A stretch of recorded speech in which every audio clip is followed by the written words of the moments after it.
नमस्कार दोस्तों।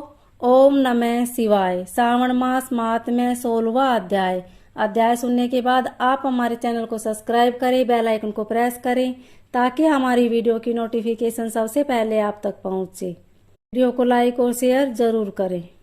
शीतला सप्तमी व्रत का वर्णन तथा व्रत कथा। ईश्वर बोले, हे संत कुमार, अब मैं शीतला सप्तमी व्रत को कहूँगा। श्रावण मास में शुक्ल पक्ष की सप्तमी तिथि को यह व्रत करना चाहिए। सबसे पहले दीवार पर एक वापी का आकार बनाकर अक्षरीरी संज्ञक दिव्य रूप वाले 7 जल देवताओं, 2 बालकों से युक्त पुरुष संज्ञक नारी, एक घोड़ा, एक वृषभ तथा नर वाहन सहित एक पालकी भी उस पर बना दे।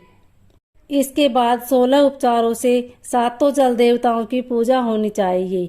इस व्रत के साधक में ककड़ी, दधी, ओदन का नैवेद्य अर्पित करना चाहिए।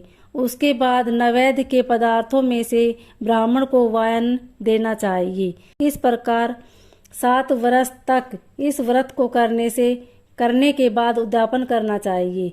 इस व्रत में प्रत्येक वर्ष 7 सुहागिनों को भोजन कराना चाहिए। जल देवता की प्रतिमाएं एवं स्वर्ण पात्र में रखकर बालकों सहित एक दिन पहले सायंकाल में भक्ति पूर्वक उनकी पूजा करनी चाहिए।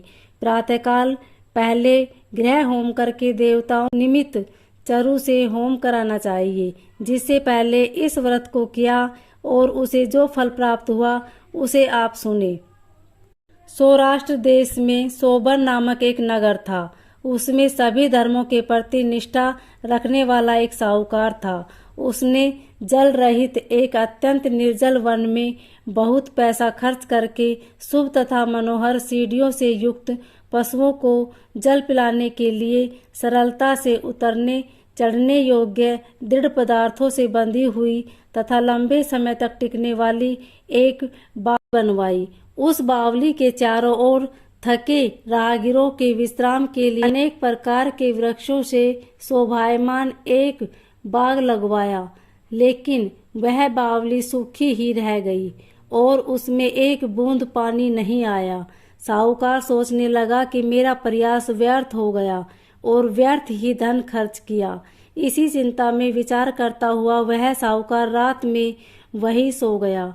तब रात्रि में उसके सौपन में जल देवता आए और उन्होंने कहा कि हे धनद, जल के आने का उपाय तुम सुनो। यदि तुम हम लोगों के लिए आदर पूर्वक अपने पौत्र की बलि दो तो उसी समय तुम्हारी यह बावली जल से भर जाएगी। यह सपना देख साहूकार ने सुबह अपने पुत्र को बताया। उसके पुत्र का नाम द्रविण था और वह भी धर्म कर्म में आस्था रखने वाला था। वह कहने लगा, आप मुझ जैसे पुत्र के पिता हैं। यह धर्म का कार्य है, इसमें आपको ज्यादा विचार ही नहीं करना चाहिए। यह धर्म ही है जो स्थिर रहेगा और पुत्र आदि सब नश्वर है। अल्प मूल्य से महान वस्तु प्राप्त हो रही है, अतः यह क्रिया अति दुर्लभ है। इसमें लाभ ही लाभ है। शीतांशु और चंडा ये मेरे 2 पुत्र हैं। इनमें शीतांशु नामक जो ज्येष्ठ पुत्र है उसकी बलि बिना कुछ विचार किए आप दे दे। लेकिन पिताजी, घर की स्त्रियों को यह रहस्य कभी ज्ञात नहीं होना चाहिए। उसका उपाय ये है कि इस समय मेरी पत्नी गर्भ से है और उसका प्रसव काल भी निकट है, जिसके लिए वह अपने पिता के घर जाने वाली है। छोटा पुत्र भी उसके साथ जाएगा। हे तात, उस समय यह कार्य निर्विघ्न रूप से संपन्न हो जाएगा। पुत्र की यह बात सुनकर पिता उस पर अत्यधिक प्रसन्न हुए और बोले, हे पुत्र, तुम धन्य हो और मैं भी धन्य हूँ जो कि तुम जैसे पुत्र का मैं पिता बना। इसी बीच सुशीला के घर से उसके पिता का बुलावा आ गया और वह जाने लगी। तब उसके ससुर तथा पति ने कहा कि यह ज्येष्ठ पुत्र हमारे पास ही रहेगा, तुम इस छोटे पुत्र को ले जाओ। इस पर उसने ऐसा ही किया। उसके चले जाने के बाद पिता पुत्र ने उस बालक के शरीर में तेल का लेप किया और अच्छी प्रकार स्नान कराकर सुंदर वस्त्र व आभूषणों से अलंकृत करके पूर्वाषाढ़ा तथा शतभिषा नक्षत्र में उसे प्रसन्नतापूर्वक बावली के तट पर खड़ा किया और कहा कि बावली के जल देवता, इस बालक के बलिदान से आप प्रसन्न हो। उसी समय वह बावली अमृत तुल्य जल से भर गई।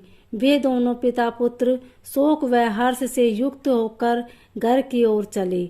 सुशीला ने अपने घर में तीसरे पुत्र को जन्म दिया और 3 घर जाने को निकल पड़ी।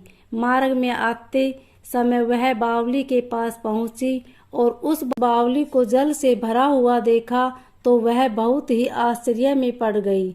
उसने उस बावली में स्नान किया और कहने लगी कि मेरे ससुर का परिश्रम धन का व्यय सफल हुआ। उस दिन श्रावण माह के शुक्ल पक्ष की सप्तमी तिथि थी और सुशीला ने सुशीला सप्तमी नामक शुभ व्रत रखा हुआ था।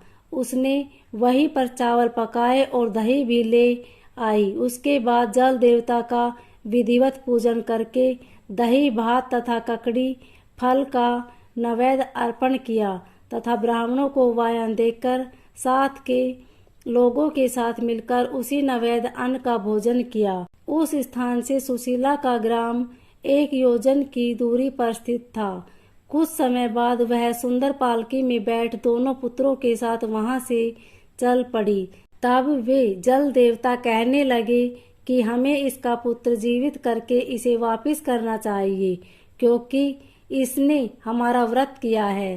साथ ही यह उत्तम बुद्धि रखने वाली स्त्री है। इस व्रत के प्रभाव से उसे नूतन पुत्र देना चाहिए। पहले उत्पन्न पुत्र को यदि हम ग्रहण किए रह गए तब हमारी प्रसन्नता का फल ही क्या। आपस में ऐसा कहकर उन दया जल देवताओं ने बावली में से उसके पुत्र को बाहर निकालकर माता को दिखा दिया और फिर उसे विदा किया। बाहर निकलकर वह पुत्र माता माता पुकारता हुआ अपनी माता के पीछे दौड़ पड़ा। अपने पुत्र का शब्द सुनकर उसने पीछे मुड़कर देखा।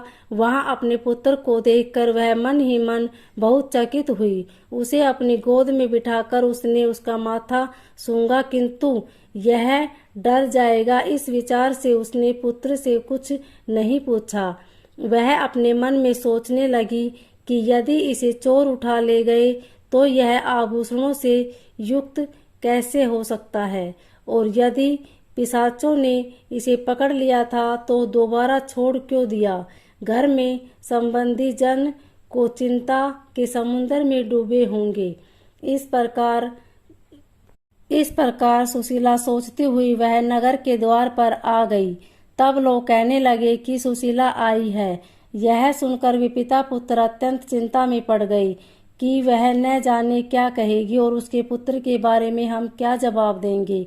इसी बीच वह तीनों पुत्रों के साथ आ गई। तब ज्येष्ठ बालक को देखकर सुशीला के ससुर तथा पति घोर आश्चर्य में पड़ गए और साथ ही बहुत आनंदित भी हुए।